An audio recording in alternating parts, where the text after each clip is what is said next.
On doit trouver de la beauté en tout. On doit trouver des façons pour faire. Et le conil, c'est un matériel recyclé qui est un de peu nylon intéressant.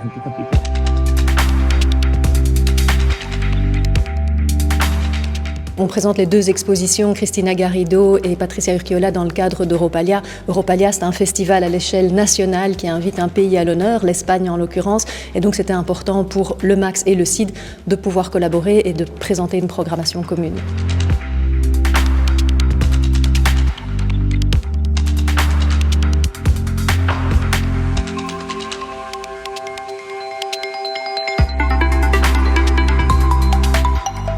On la connaît pour son travail industriel, toujours très bien fait, très coloré, mais là où on ne l'attend pas du tout, c'est qu'elle arrive avec tout un bestiaire. On va voir au fur et à mesure dans l'exposition des petites bestioles, comme vous voyez là derrière moi, mais aussi un papillon géant, une chenille, un corbeau, il y a un cochon aussi dans l'exposition.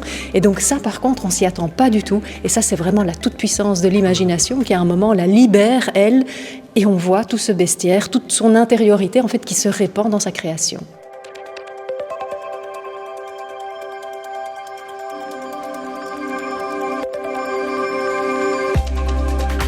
Tu rentreras dans ce monde où tu peux un peu te transformer passé. Mais on a fait un ordre en créant des plateformes qui sont moules, de matériel de laine, où tous les objets qui sont là, comme des cailloux dans un passage, avec leur histoire, chacun avec un thème, le thème du verre et les transformations et les recherches des dernières années, les recherches avec les plastiques et les plastiques bio, la recherche des céramiques, des ciments qui ont, je pense, un espace incroyable, des processus industriels avec qui je travaille.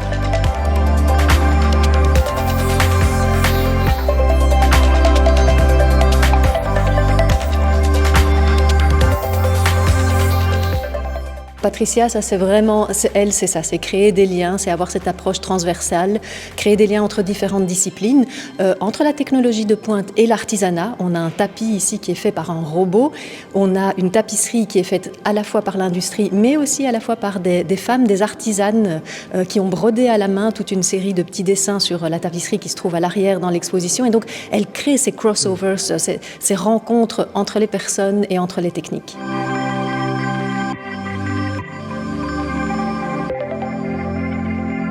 Comme toujours, l'histoire nous aide à comprendre beaucoup de choses. Elle est bouillonnante, elle est éruptive, elle est volcanique, elle est paradoxale aussi, mais ça c'est quelque chose d'assumé et c'est ça qui est intéressant aussi.